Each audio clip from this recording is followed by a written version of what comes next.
So, let's talk about Marathon.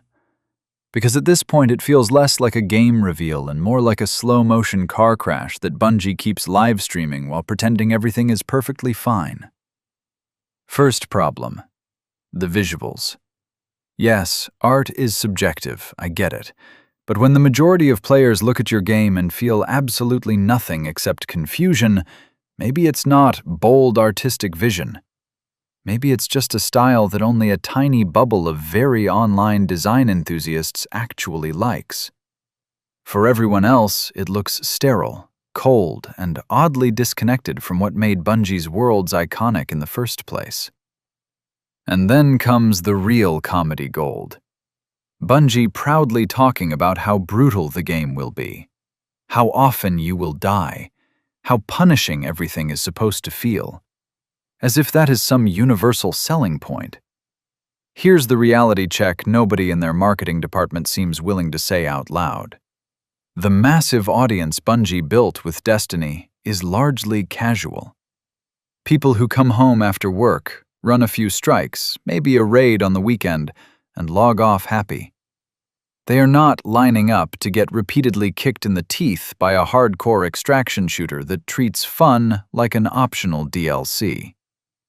You don't migrate a casual fanbase into Tarkov-style stress simulators just because you say the word challenge often enough in interviews. And the warning signs are already there for anyone willing to look beyond the hype machine. Check the global Steam charts. Marathon barely held the top 10 during the initial buzz, and now it struggles to even stay inside the top 80 in pre-orders. That is not momentum. That is gravity. But of course, the gaming press keeps singing hymns about innovation and bold design choices. We've seen this movie before. Remember how certain outlets praised Highguard as if it was the second coming of multiplayer shooters? And now look at it. Silence. Another ambitious vision that crashed into reality the moment real players got their hands on it. There's this weird pattern in modern gaming coverage where every risky live service experiment is treated like a guaranteed revolution, right until the servers start looking like ghost towns.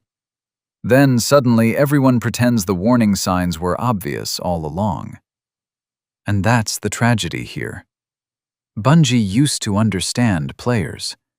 They used to know how to balance challenge with accessibility, style with identity, innovation with fun. Marathon feels like a studio trying to impress analysts and headlines instead of the people actually holding the controller. Maybe I'm wrong. Maybe Marathon launches and becomes the next big thing. But right now, it looks less like a triumphant return and more like a company betting everything on a genre that its own audience never asked for. And if history has taught us anything, it's this. You can ignore criticism. You can silence doubters. You can drown the internet in glossy trailers. But you can't fake player interest. The charts don't lie.